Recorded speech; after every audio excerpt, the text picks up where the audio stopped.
This person broke in? Broke into my house, just like a hoodie on, was just literally staring at me. Not one person came out. Not one person. And I could never even redo that scream that I scrumped. Was that a word? Scrumped. No one ever wants to know how you're really doing. And I was like, noted. I always used to joke, I'd be like, I'm enough for 2 people.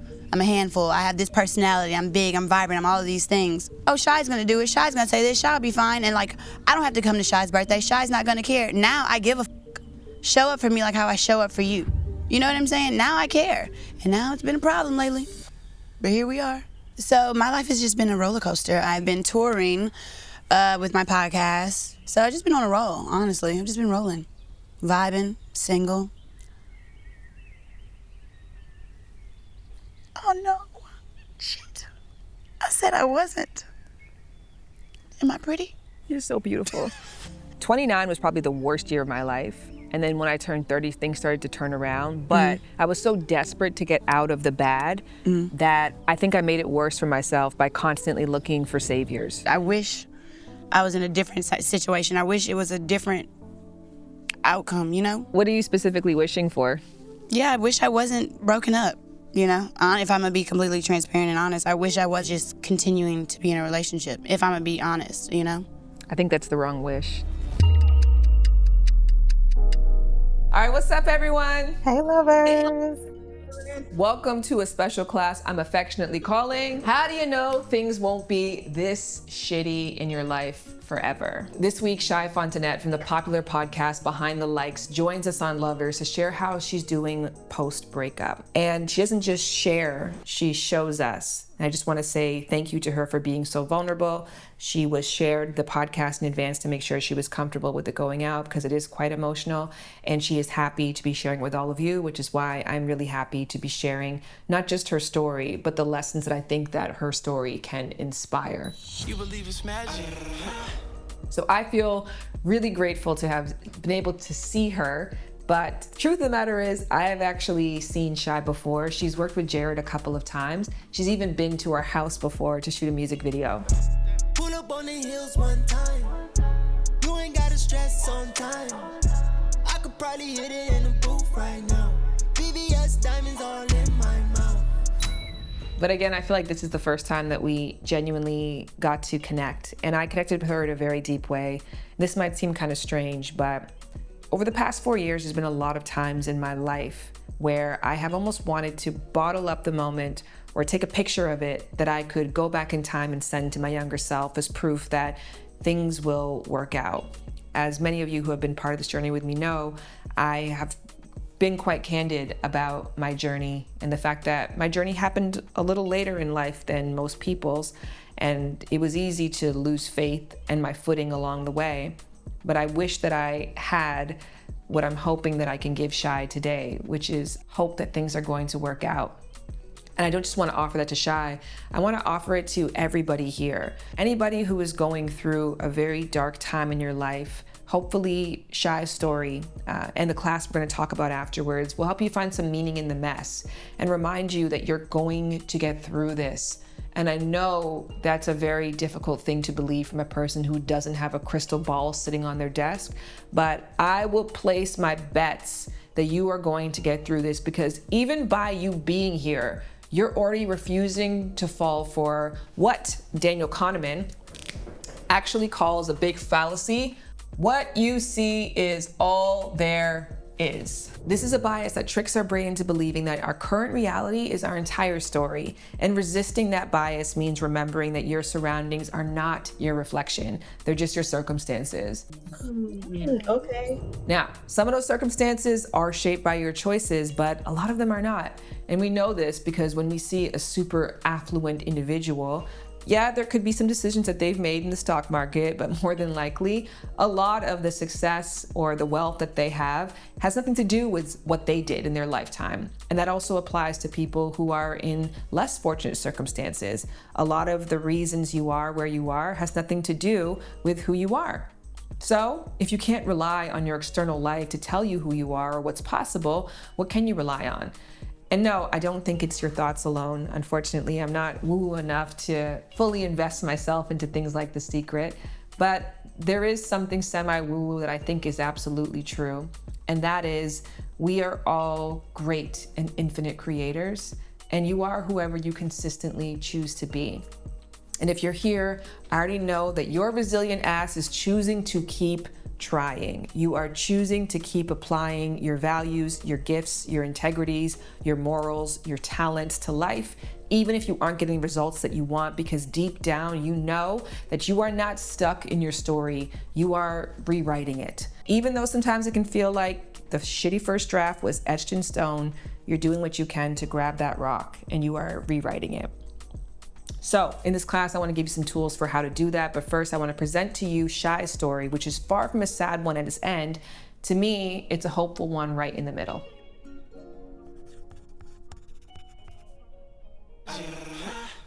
Hi. I never know how to begin these things. Oh, we're starting? That was my attempt at a start. Okay. How are you? You've been traveling, you've been working, you've been hustling, you've been growing, you've been succeeding, you've been excelling.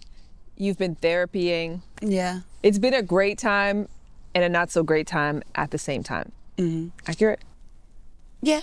So my life has just been a roller coaster. I just came from, literally, I was international, just came from Paris, London. I've been touring with my podcast I've done 3 or 4 different shows within the last 2 months. So I've just been on a roll, honestly. I've just been rolling, vibing, single. I'm just kidding. I don't even say that on my own podcast, y'all, because it's just like, I don't know. Like, when you say that out loud, it just makes it so real. So I've just been therapying. Like, I mean, you put all the nails on the head. So I've just been, dealing, adjusting, readjusting. There's a lot of words I could use. One of my favorite quotes is from Steve Jobs, and it's, "You can't connect the dots looking forward. You can only connect them looking backwards.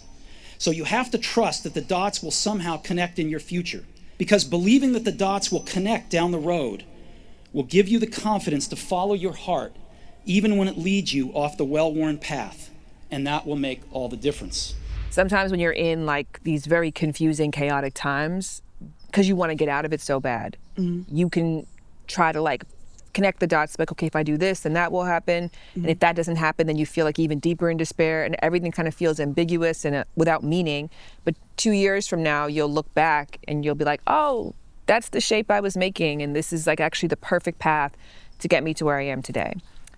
That's funny, because I literally was telling somebody else that the other day about like how we're just in this place where I'm in my 30s now, and we're all still, I feel like you always are figuring it out. Like, I'm consistently figuring shit out. And I was telling my friend, I remember like 3 years ago when I did this job and why it's brought me here. So it's like I always still have faith in knowing that whether I know I'm walking up these stairs and I couldn't get here without the one behind me, So I feel like that helps me adjust to what's happening in the present. Like, I know I'm just on this one step, but I know it's for a reason, because there's more steps to climb. Yes, yes. I'd share that to stay, because actually as soon as I turned 30, 29 was probably the worst year of my life. And then when I turned 30, things started to turn around. But I was so desperate to get out of the bad that I think I made it worse for myself by constantly looking for saviors. And then if those things didn't pan out, I would feel like, well, what is the point of all this? What's the meaning of all this suffering?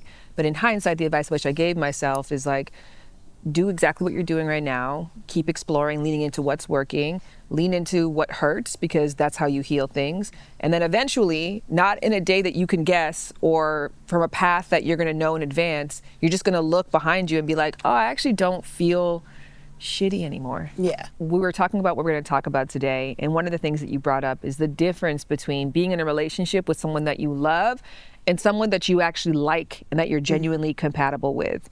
Can you take me into why that was something that you think is important and often overlooked for people? When you get out of one relationship, you look at all the relationships before, and of course you get in that blame game of like, all right, it must be me. I must not be good enough to love. There must be something wrong with me, because I've been in these long-term relationships. I love a good long-term relationship, wasting my goddamn time. But I feel like, do you really feel that? No, everything was a lesson, and everything, I learned everything, but like, yeah, bro, come on. been wasting my damn time also. But no, I was in this like 6-year relationship with someone. And before that, I was in like a 3-year relationship with someone. And the most recent one was 4-year relationship. So I have I'm a lover. Like I feel most comfortable in that environment. But yeah, I was just looking at my last relationship, not even this one, the one before that. And I'm like, I spent 6 years with this person. And I used to joke that we never had like one serious conversation.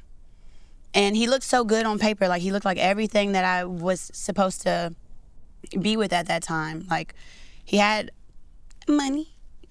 And, he had like, real estate. And it was Louisiana. My family loved him. He was a family person. But like, there were times where I would try to get a reaction out of him. And not even like a negative one, just anything. I remember I woke up to a man staring over me. Yeah, like a man breaking into that's what happens when you're a bad bitch. But I woke up to a man staring over me, and I was like, I have to leave LA. So This person broke into my house. Yeah, I left like a window open, and I guess like a window, but I lived on the first floor, and so he broke into my house and was just like, I wouldn't be able to point him out in a crowd or a lineup because it looked like all black. Like he had on like all black, just like a hoodie on, was just literally staring at me. And you know how when you wake up, you're just confused? I was like, hello? Like, I don't know why that's the first thing you say. I was like, hello? Hello? And I started yelling, and he just ran. And he ran out the back. So I pictured him, like, being in my house and just, like, because you don't really see my back door. I picture him doing, like, creepy shit like this, like, to my countertops and probably, like, and mind you, at that time, that's why I don't sleep naked anymore. I slept butt-ass naked. And so I'll never forget, I wake up to this man staring over me, and I'm yelling the top of my lungs, like, help, help. I remember being butt naked and slamming my bedroom door open and closed so, like, the neighbors can come out. Not one person came out. Not one person. And I could never even redo that scream that I scrumped. Was that a word? Scrumped. But literally, it was so, like, death-wrenching. So I remember I wrote a note on everybody. I was like, I can't stay another day here. And I was like, and so I talked to him. And like, even then it was like, what can I do? You got to come to LA. We're like 5 years in at this point.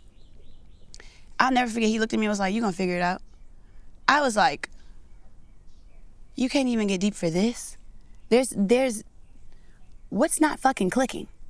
So at that point forward, I was like, I got to plan my great escape at this point. And then from there, this is a lot. I ended up getting pregnant, and I knew I wasn't keeping it, but I needed a reaction. He disappeared for 3 days. I was like, oh, this motherfucker I'm out of here. And so I started slowly but surely like packing up stuff little by little, and I'll never forget, and I still feel I have to forgive myself, but I felt bad for the way that I left, but I just knew that I could no longer, this was not serving me. This relationship was not serving me. He had called me and was like, hey, I'm about to cook something real quick. When you gonna be home? I was like, I'm on the freeway. I'm on the 405. I have no reaction from you, nothing. And like, at first I thought it was cool because I always used to joke. I'd be like, I'm enough for 2 people. I'm a handful. I have this personality. I'm big, I'm vibrant, I'm all of these things. I loved him and I thought that would be enough. I thought that I could be enough for both of us. And I just realized it would break me down. It'd be like, I am begging. Like, I would overreact sometimes to get a reaction. And there would be nothing. I am telling you, there would be nothing. I'd be like, is he autistic?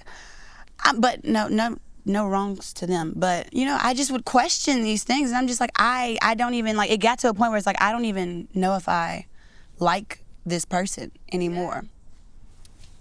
What? That was a lot. It was. Girl, I be going through it. I got therapy right now. And you know what's funny? I said today, I told my therapist, I was like, I'm feeling a little better. We can go to 2 times a month. I'm lying. I need it every day. This week, I'm like, I'm going through some shit. I want to hit her up and be like, hey, girl, I lied. Call me. Love ya. Miss ya, Ashley. But, yeah. But that's also the beautiful part of what you're talking about too, is that you're figuring out what compatibility looks like for you, and you're figuring out what you need in a world that's chaotic, where your needs are constantly going to change. But just knowing that you have people who are responsive to those needs, who can show up for you in the ways that you're showing up for yourself.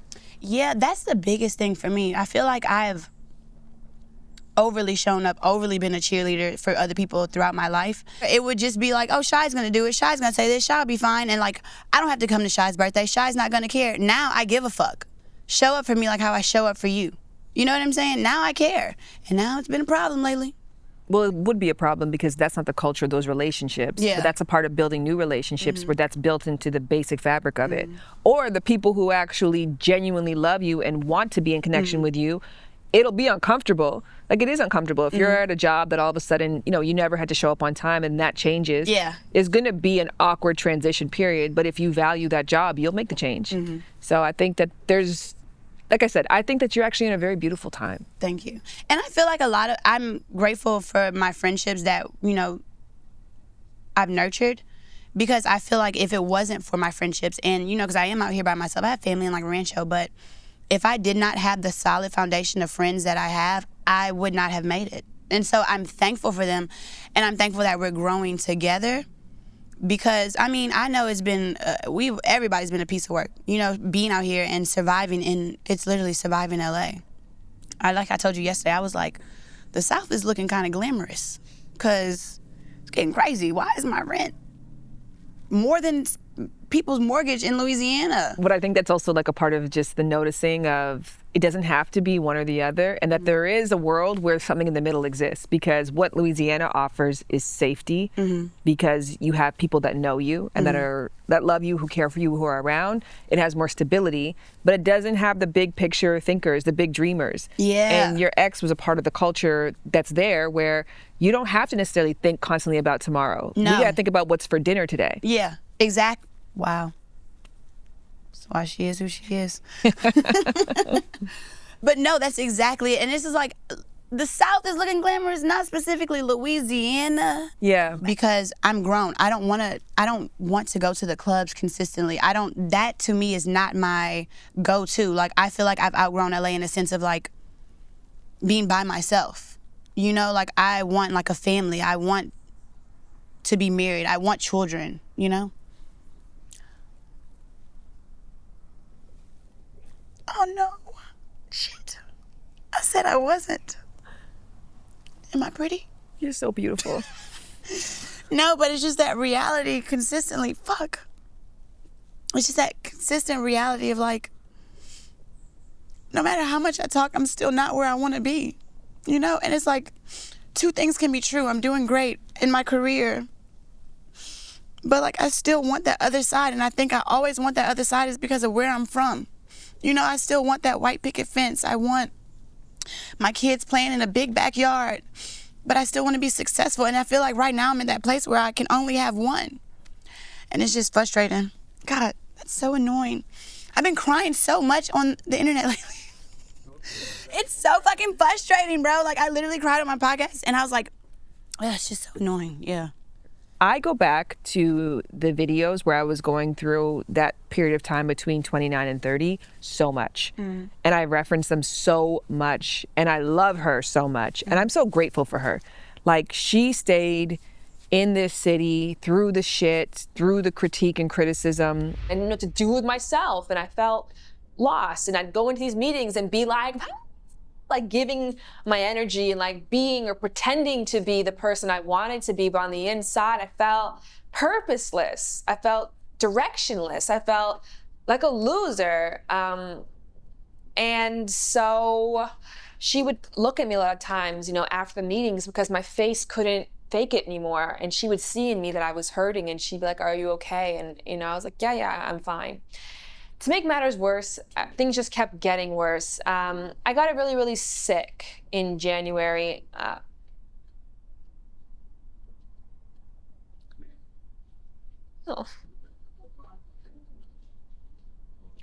just started not feeling well all the time.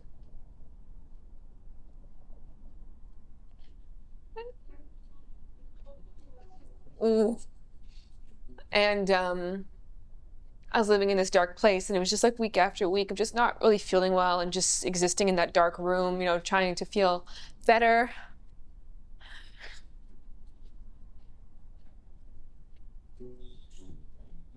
Trying to feel better. I also had a photography job that I've had since I got here that I wasn't getting a lot of work from either. So financially, I was late on rent pretty much all the time.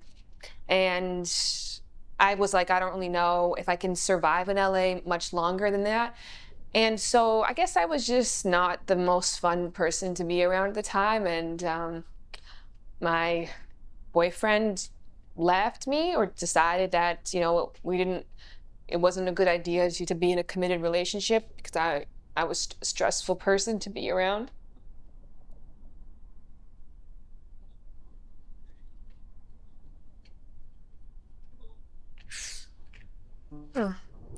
And that was when you were 29? Yeah, 29. When did you meet Jared? 30. 30? Mm-hmm. Yeah. So I got a few more months left.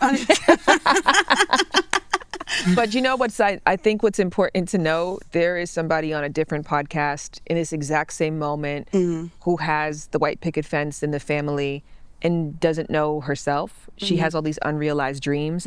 She has forgotten to even ask herself what matters to her. And she's crying because she's like, how am I ever going to find my purpose in the world? How will I ever find community? How will I ever find the thing that lights me up? I think that we put this bizarre pressure for things to happen in a certain order, but I just want to acknowledge all the ways that you've made dreams come true for yourself, that you have made historical dream come trues for yourself.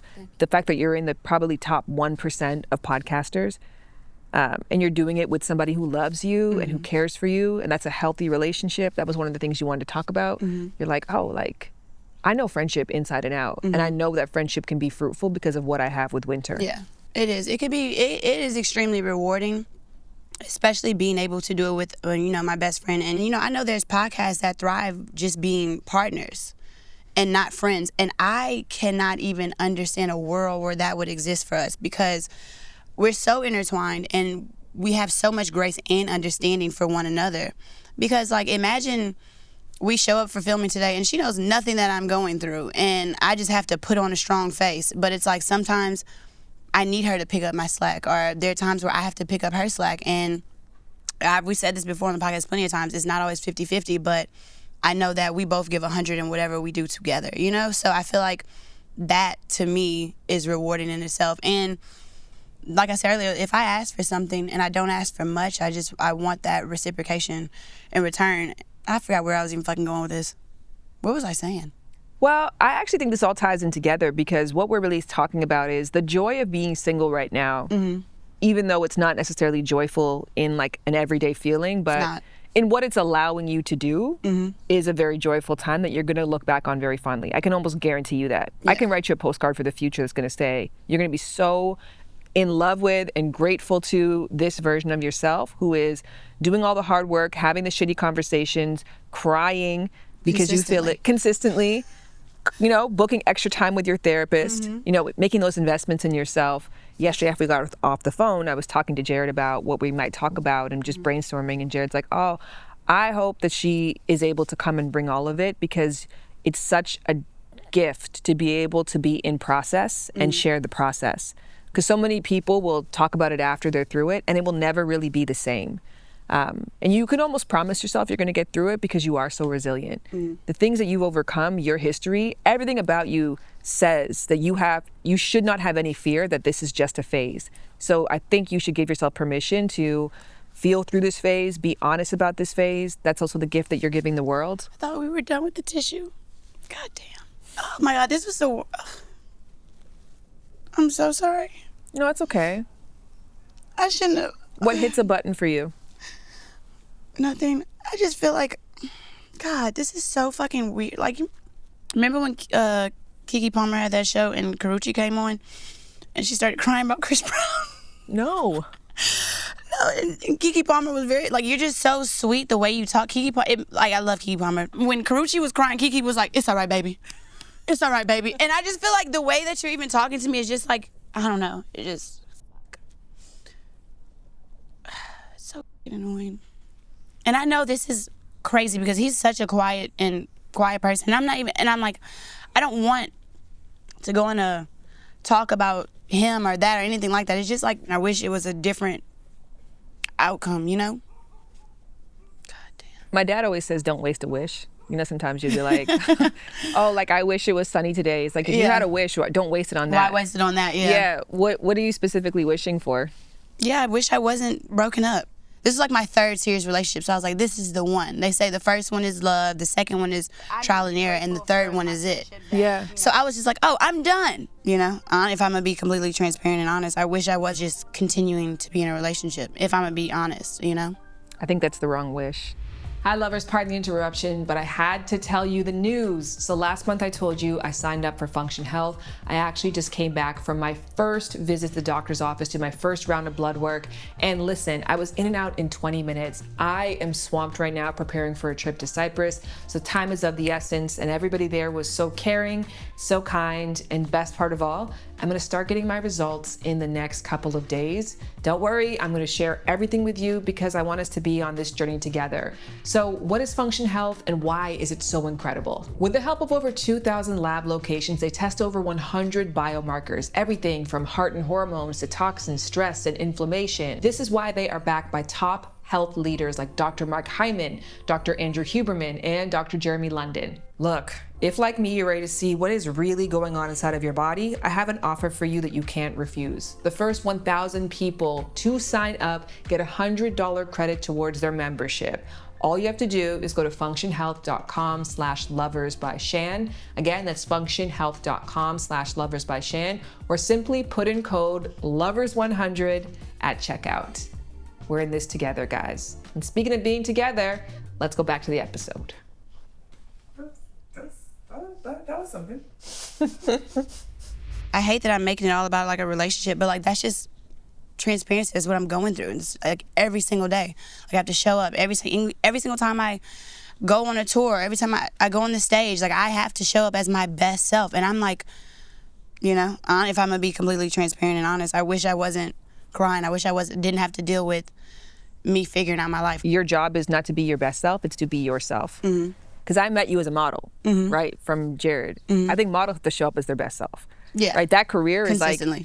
I remember one time I had this audition for a Ray-Ban, but I had like a rough day. Like not even like a bad mental day, but just like I got pulled over by the police. I had to climb up this whole flight of stairs. I had so much that I had to do that day.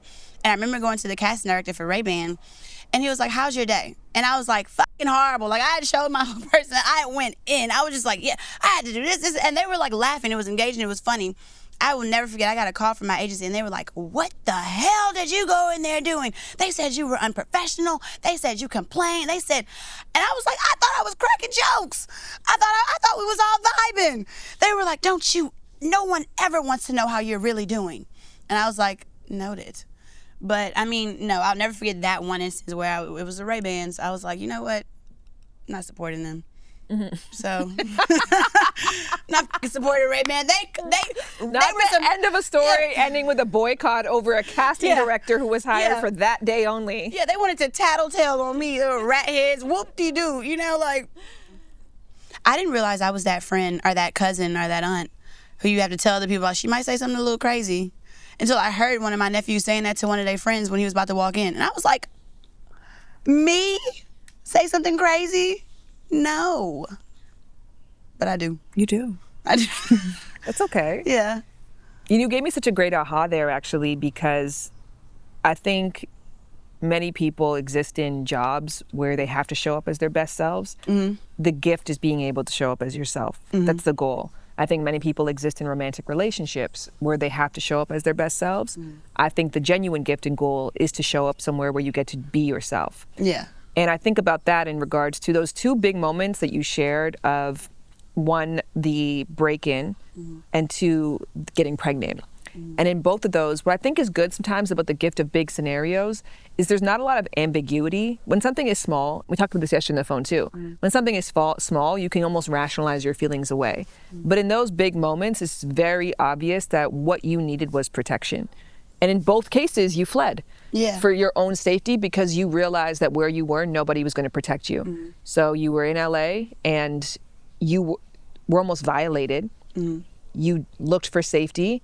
Nobody could help you, so you fled to Louisiana. You're in Louisiana, you end up pregnant, which whether or not you're gonna keep the baby or not, all of your motherly instincts come into play, and you're like, I have to protect myself and this baby, and I can't rely on this person to even be in touch with their own emotions and reality. So how can they protect me and my child from mine? Yeah. I have to leave. And that's your best self. Yeah. Your best self is that you know that you're the friend who will be there for people, who will get shit done, even when things are hard. You'll be a protector, you'll be a provider. That is your best self. But romantic relationships that require you to always be that all the time because they can't step in for you, I don't feel like that's the future you deserve. I agree. Aligning with that moving forward, my therapist has been telling me that, what did she say? She said that I explain everything because I feel so misunderstood all the time. She's like, you're always explaining things, and it's just like, it's okay.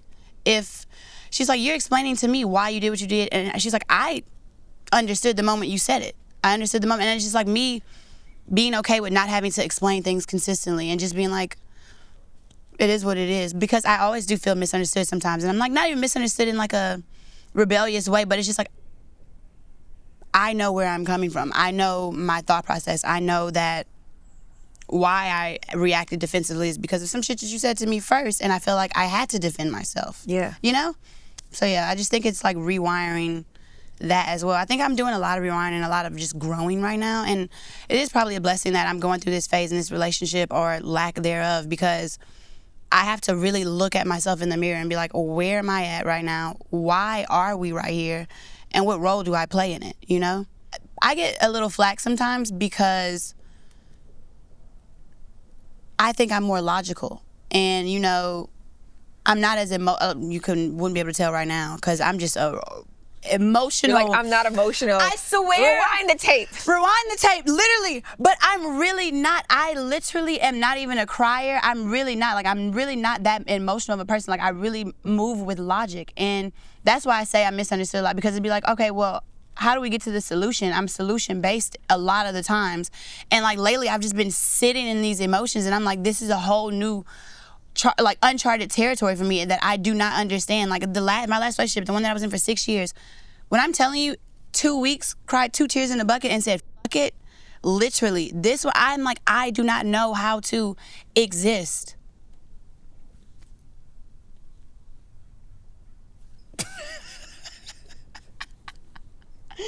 I should not have said yes to this podcast. Oh my God, this is fucking crazy. I do not know how to exist in these emotions. God, this is crazy. Let me put this shit right back here. I don't care if it's ugly. I think that what you're sharing is beautiful, relatable, and optimistic. Is it? Here's where I would go if you asked my advice, but you didn't. So let's be clear about that. Okay, I would like your advice. Okay, thanks. I would say you're trying to rewire your nervous system and you rewire your life to embrace you. Yeah. As all that you are. I feel like for a very long time, your world has been based on you needing to be your best self. Yeah, consistently show up all the time. But I have heard you say a few examples of relationships that haven't been romantic, of evidence that always isn't the truth. That there are times where you just get to be yourself and somebody understands you, somebody loves you, somebody fills in the gap, somebody protects you. And if you continue to collect that evidence that it's possible, like it's actually possible for me to feel comfortable in a relationship because me and my best friend have done this really hard thing and we continue to show up for each other and it's working. Yeah. Your therapist, like that's an amazing gift that she gave you of like, I understood you. You didn't have to over-explain. You're like, oh, there are people who are smart out there. Yeah, what? You exist. Yeah. And it's like, I feel like people are so used to me being at 100. So when right now, I'm feeling like all this fucking crime I'm doing, I'm at like a 30. I'm at like a 20. And it's just like, I like to like isolate when I feel like that. I like to feel, and I'm like, I've been feeling like that every single day for like 4 months now. And I can't fucking isolate for 4 months. I have a business to run. I have shit to do. I have people who love me and who talk me out of these dark spaces. And, you know, one of my best friends, Lindsay, shout out to Lindsay, I was calling her the other day and just like, you know, in like a little bit of funk, but I don't normally like to do that with people because I understand how energy exchange is a real thing. She was like, fuck all of them. Like, she was just like, you are who you think you are. And it's a constant reminder. And I have 4 older sisters who like, maybe not have coddled me in a sense, but like I have had a safety net with them, and my mom, like she's been like my bestie, you know, my dad, like, you know, I have good people in my corner. I'm surrounded by love and like, so I don't know. I just feel like I'm just, whatever, here we are. I've cried a million tears. Hopefully they're in a bucket and I'm gonna say fuck it the rest of this interview. But I don't know, just looking at your pretty face and your discernment and the way you speak so calmly, it's just like, I feel like this is another therapy session and I've yet to not cry in one. So Well, that's good. I feel like, I don't know, it just feels so, it feels very open, and I like that you leave room for vulnerability, you know, and it just is very, it's like a safe space. Thanks for the Yelp review. Yeah, no, it's a very safe space. That's why I you. keep fucking crying, bro. Like, I feel like even on my podcast sometimes it's not a fucking safe space. I know that they're gonna be crazy in the comments, but no, a lot of people show love, so Yes. shout out to them as well. So many people show love to us and that space and place. But like, yeah, no, it's just, I know me and I know that like, it's constantly me feeling like I have to show up and be my best self, you know? It's like my own detriment, I think. Yeah. But I don't know. But you just need to keep proving yourself wrong Yeah. and leaning into the relationships that are helping you to do that. That's the advice I wish I gave myself. I think when I was in my time, I kept looking for the next thing to save me and like fix it. Whether that be a romantic relationship, whether that be a job, that was big for me, a job. Yeah. I would go into every meeting being like, save me. Yeah. Help me. Help me. Yeah. Please. I Yeah. have to leave my sublease Yeah. apartment because I can't afford to fix that door. Oh my God, what? Yeah, so, but I had an aunt from Florida who ended up wiring me some money and co-signing me so I could actually get a new place. That place ended up being such an amazing space for creativity to happen. I restarted my YouTube channel. Nice. Invited this guy over. He came over to my spot and literally before he came in was like, I think she might be a catfish because this apartment looks crazy. Yeah. But it was my apartment. Yeah. And he knocked on the door and came in and I had made it beautiful on the inside, even though the outside didn't represent it. I had to leave that apartment later because I had bed bugs because it was that kind of building. But Where was it at? In Hollywood. Oh, Hollywood will do it to you. Yeah. But I think the thing that I wish I did, rather than looking for the next thing to fix me, of being like, looking for evidence that it's naturally going to happen. Okay, maybe I didn't get that job, but there's been enough times in my life that people have believed in me. I actually think I'm really good at what I do. I actually do think I'm lovable. I am able to build relationships and friendships because I do have that person who stuck around through all this. So if you were to imagine how good love can get, not based off of fantasy, but your lived reality. Like, I know love can be about complete understanding and peace because I have that with my therapist. I know that love can push me to my greatest self in my career and support my aspirations because I have that with my best friend, Winter, one of my best friends. But can you do that for me? Of like, imagine how good love can get in the future and give me evidence of why that's actually true based on your experience right now. No, I'm lost. I'm just kidding. Does that make sense? We're gonna pause here for a second and we're gonna talk about the to feel wheel. Everybody in the class, you have already done this exercise a million times with me, but it might be new to some of you and it was new to Chy today because when words aren't working, that's what tools and resources are for, and you guys know that I love me a tool and resource, and there are a few that I love more than our lover's feelings wheel. The lover's feelings wheel is basically built off of the premise that when we're trying to call into our dream anything, our dream life, our dream love life, our dream family life, oftentimes we get stuck in chasing a to have list. We want to have a husband, we want to have kids, we want to have the big house, but how are we going to feel when we're in the right circumstance with the right person? Because you can have these things and still feel empty and sad and lonely and undervalued. So a better way to map to make sure that you are on the correct timeline, that you are customizing your dream life, not just the dream life, is to focus on the feelings. So I asked Chy to really reflect. If she was trying to envision her life on a random Tuesday with her dream partner, how would she feel on that day? Now, when you do this, you're dreaming from familiar data. This not only helps you recognize when something good shows up, it also reminds you that your life isn't all doom and gloom. You've already experienced pieces of what you're asking for. You're just asking for more of it. 3 things I want to feel: valued, whimsical. I love women that are whimsical. And supported. Is that all kind of similar a little bit? No. I love the word whimsy first and foremost. I think it's one of my favorite words. And so I love that you too. picked it.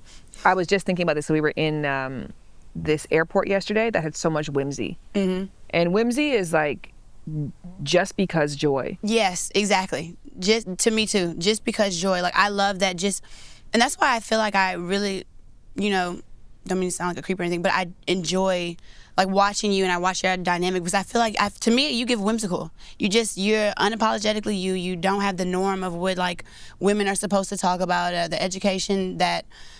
Like, you just have, I just think you're just whimsical to me, Oh, thank you. I do. I think that, and I think that's a compliment. I love finding like the joy in little things. Like that's why, like, I remember when I first came to LA, and I'd be like, I can't have a bad day because every time I drive down the freeway, it's like mountains. And I'm like, oh, I love the mountains. Or like, I love little things like when my hair blows in the wind and I just feel carefree, I love whimsical things, Yeah, and having somebody who sees that in you and appreciates it. Yeah. And, Yeah. Not the things that are functional or that necessarily serve them, but just the parts of you that are unattached from a result that they just value. Yeah. That they appreciate. It's like the little quirky things, Yeah. Welcome back. I just want to say one more huge thank you to Chy, and to encourage everyone, go and listen to her podcast, Behind the Likes, with her best friend, Winter. The two of them are so magnetic and funny. She actually had horrible decisions on her podcast really recently, and she talked about her breakup there. So I want to applaud her for her vulnerability and her bravery, for showing different parts of herself, but mostly for showing up for herself, and of course, for showing up here on Lovers. You can go to the show notes to find all of the ways that you can interact with her, show her love, show her a message of encouragement. And with that to be said, I want to turn to my Lovers community right now and know what came up for you. What would you say to Chy right now if you were sitting across from her? Start the process of really getting to know who you are, not who you've been trained to be. There's a lot of debunking that needs to take place. This is why I believe that it was beautiful that this is a self-awareness, kind of like a self-awareness assessment, how people take those different tests to know who they are. But you need to dive a little bit deeper, because that's the only way that you are going to create a life that is in alignment with that thing that you need in your life to overcome. You won't know it unless you really start to take stock and inventory of your life, looking at the experiences that you don't want, looking at the experiences that you do want, and seeing how you can move that forward. And also support. Find support. Don't be ashamed to reach out, which was my problem. I was ashamed because I've always been known as the perfectionist, the person to go to, as she mentioned she was in the episode. And I had to, I guess, go into a state of humility to open my heart to support, or even asking for support. Like, I literally didn't even know how to ask for help.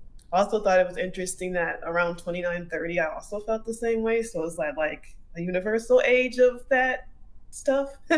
So I was like, okay, her too, me too, Shan too. Let's talk about, how do you know things won't be this shitty forever? Notice I didn't call this class how to make things stop being shitty, how to save yourself from the shit, because that's going to be a customized experience that no one's going to know. And going back to that Steve Jobs quote, you can't connect the dots looking forward. I can't promise you that this phone call or this action or this dating app is going to get you out of whatever your personal hell is right now. But I can reflect back on the time that I went through and some of the tools that I did utilize and the ones that I didn't, that helped me to have the faith that I was on my way out, even if I didn't know what the other side would have coming with it. So to know, or to have the faith, I think what you should really focus on is, one, the feelings are the goal. We're gonna go over our feelings wheel for that. Two, getting the help that you can afford. We talked a lot about help in this video, and of course there's a monetary aspect to that in the form of getting help from a licensed therapist, but also there is an emotional payment that can often be had when we're in these times of need that we have to be mindful of. So ensuring that we are not just asking for help, but we're asking for help from people who joyfully want to give it and don't want to take more from us than we can actually afford right now. Third is, the goal is the action, not the outcome. This can be really hard to do when you're just trying to get out of your circumstances, but You can't control what the outcome is going to be, but you can control the ways that you show up. You can control the consistency that you put forth towards life. You know that I've shared this many times before. The recipe for trust is time plus consistency. And sometimes in these dark times, the best thing that we can do is build trust with ourselves. Trust in knowing that we can do the right thing, even in our hardest of times, or trust that we know that we can give ourselves a break when we genuinely don't have the capacity. So making the goal the action, not the outcome, is something that I'm so grateful that I did do. One of the few things that I really did do extremely well during that time. And lastly, let's talk about not being afraid to give up on your goal. Kind of the beauty, and I know I kept saying this to Chy, and it can seem maybe trauma pornish in some ways, that I find the time that she's in quite beautiful. I find the time that she's in quite inspiring. And obviously I can only say that in hindsight, but there is a beauty in being in this time of extreme examination. When nothing is working, you have to look at and examine every single thing. You have to ask yourselves hard questions. And through that, you genuinely figure out who you are and what you need. And again, if you really rely on these tools to get you there, and the tools that you have in your life and the tools that you can afford, I think that you can come out of this time a better, more connected, more genuine version of yourself. All right, let's dive actually into the lesson plan here. And the first grounding lesson, the one that I hope everyone really sinks their teeth into, is that it's important to manifest from feelings, not fiction. And this is because when people dream, especially when they're dreaming of getting out of the life that they're currently in, what they tend to do is imagine fiction, things that they've never experienced before, and they try to move towards these elusive, big, grand goals. Now, this can make these goals feel distant, a little unrealistic, and also it can lead you to not focusing on the details of how you get there because you're so focused on that big picture. So instead, try manifesting from the feelings that you've already known and had. And the goal is just to feel that way again. So when you base your vision on something you've already experienced, you create a map grounded in reality, and your body already knows what kind of joy or safety or what love feels like. Even if the packaging doesn't necessarily look like it's getting you closer to your goal, just by virtue of putting yourself in safe spaces, you are. Interestingly, when I was in my really hard time, my dark time, I actually created a to feel list. Proud of me, partner in progression, a family member, somebody who's proud to be with me, somebody who makes me feel good, somebody who I find inspiring, supportive. Now, if creating a to feel list feels a little elusive, heady, hard to grasp for you, this is precisely why we made a resource that's free for everybody within the Lovers community. Go to loversbyshan.com to sign up. And in essence, once you start the activity, you'll also be prompted to answer 3 questions after you've identified the feelings that you want to feel in your next right thing, your next right step. And those questions are, why do I want to feel that way? When have I felt that way in the past? And don't give me a summary, give me a story. Take me into the precise moment that you have felt that way in the past. And lastly, do I want to feel or heal that? Now, for everyone in the Lovers community, we're gonna keep going through the rest of the list, but for all of you watching right now, I actually think this is a good place to take a pause and stop. If you just focused on this exercise alone, I think that that will be enough. And if you feel like you still wanted more and wanted to hear the rest of this class, then you know where to go. Go to loversbyshan.com. Thanks for joining us for this episode. And again, shout out to Chy for bringing it, all of it. It was deeply appreciated.